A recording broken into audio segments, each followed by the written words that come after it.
Okay, I would like to tell you an experience and a half that I had, and this is one that I couldn't tell you until now, of course, and that was my last day of school. And it was an experience and a half because, well, okay, the last parts of school that I remember, let's just say that.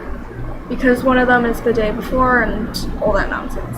So, pretty much all my classes consisted of teachers saying, oh, it's the end of the year, throw a party, candy, party, something, blah, blah, blah. Most of them were happy like that, and except for my last, my 7th class, which was literature, because I had to do a essay, or I had to type an essay for a final, and it was very annoying. And at one point I think I'm gonna fail because I put an analogy of a child drowning. Lovely. So a teacher is gonna see that and really be depressed. Yeah, good luck for me. So, basically all my classes were party, except for math too, because, they had to get us ready for all that nonsense because they think that math is so crazy. But I knew it by then, so I was kind of, and then science was, so-so. We were kind of bummed out because the teacher, he was leaving, and we were like, oh, we love you, man, and we gave hugs and, gifts and photos, and then all that stuff. And then for gym, that was the one that I remember the most because I can't go to gym. And for the last week, for some reason, I was able to participate through the whole entire class. I'm usually not even supposed to go into the classroom, but at this point, we were taking finals, we were done with class, he was just letting us sit there and sit on the bleachers. So I just sat on the bleachers most of the time, and sometimes there would be a ball and I'd get really freaked out, but I couldn't move at that point because then there would be too many and I'd be really freaked out, but the teachers took care of it and it was a very nice environment. But I did meet someone. I always met someone that annoyed me a little bit, but I never really knew that they were in my class until then. Like, I was sitting next to this girl and she was being really noisy. She had, what'd she have? She had a notebook and, ooh, I'm gonna have to charge this. Okay. Okay. Charger. Okay. She had a notebook on her lap and some type of tablet, like, iPad, whatever. And she was singing repetitively. And there was always like songs like, Baby, You Should Understand That You're My Love, and all that stuff. There's like that type of singing where they're very low, they don't really sound very confident, but they're like, they sound good, so they sound, nice.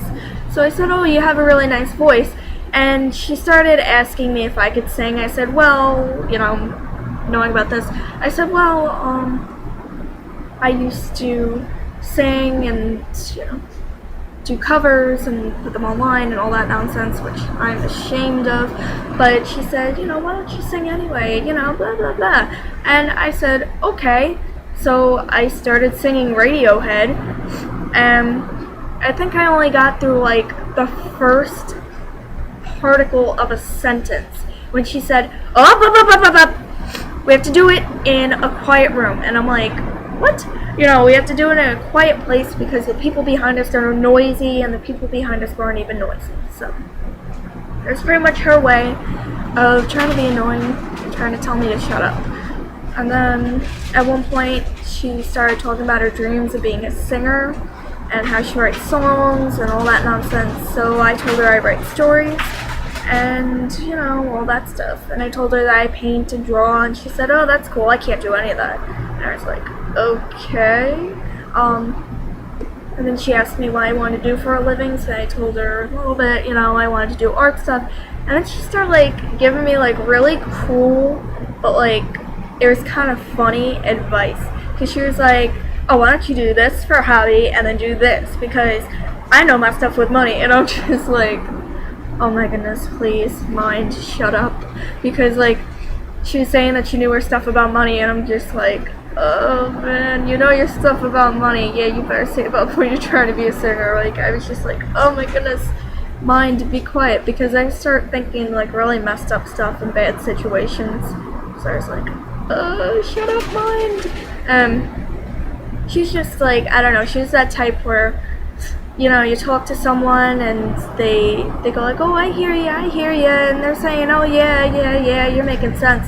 And then you ask them like, oh, so what do you think about that? They're like, huh? You know, and they're not really listening. It's like, yeah, people that don't really care about your story, but they want to tell you their story on and on and on. And then she started doing homework, and it was really boring, so I moved to the other side, and pretty much the same thing happened. I was really bored. And then, what was it? I always wear black to school, so I was wearing black, and I don't know, whenever I wear black and someone wears white, it's almost like we match, like a yin-yang type thing. So I was talking to someone wearing white, so we got along pretty well. We were joking around, but yeah. Then art class was a little boring. We had to do a shaving cream thing, and then at one point a teacher said, oh, I need an artist for whatever I'm doing, and I was like, oh, yay, an artist. And he was like, you know, one of my favorite teachers, but I never really had him yet. So, you know, the teacher said, okay, you either pick this guy or her, and she pointed at me. And then he said, how about you? And he pointed at me, and I'm like, yay! And I ended up having to paint his face. So I had to end up painting a male teacher's face. And then he smushed it in a yearbook for his signature. But it was awesome. But I was like, what the heck is this? It was really hilarious. But, yeah. Kind of weird they asked a female to do it, but I guess he saw my makeup and said, you know what? She can do these things quick. I'm gonna get a quick artist here. So, yeah, that is all for right now, and goodbye.